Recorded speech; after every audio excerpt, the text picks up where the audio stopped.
They say history is written by the victors, but it would be a greater victory if we all learned to live together now and build a greater nation, and not let the forces of the right-wing ideology divide us and continue to keep us at each other's throats while they make the profits and reap the rewards, including those who are acting as puppets for the greater nation-state actors and the oligarchs that control Russia and China and their aims in the world.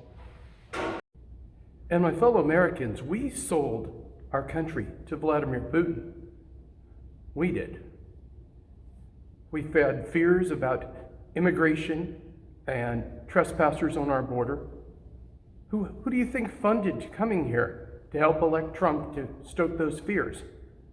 But Putin had the money to bring people from Turkey, China, also Russia, of course, Ukraine refugees, across the border through the Darien Gap, and they were able to get the soldiers that they had easy training for and the people they released from their prisons, including debtors and political prisoners, and have them just simply lead women and children from Colombia through Panama, there you go again, up through Mexico to the Texas border. I mean, then they could be the ones caught and then returned, deported, and commit the crimes all over again, because that's easier than being deployed in combat in Ukraine. This is so simple.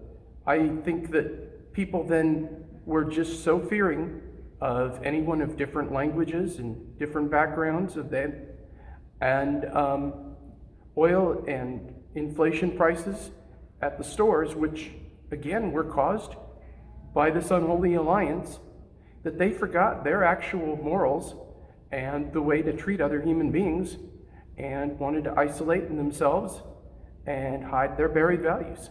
That was the same case throughout history. You know what's in the baseball book besides baseball?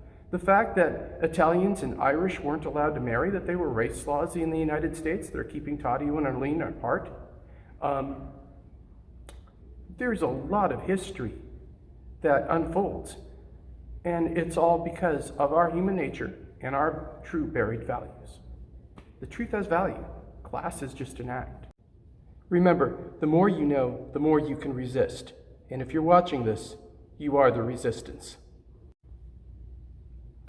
Because there's an alliance in the Eastern Hemisphere that would like to see their time come. And at the same point, Buried Values is going to, of course, cover baseball this year. We're going to bring back some more Westerns and write about how all of this ties in, because the reason history is actually repeating itself, a few different names, different regions, different players, but human nature has stayed the same. We all have buried values. So I hope you'll join us on this journey, enjoy the books to come, and keep on reading.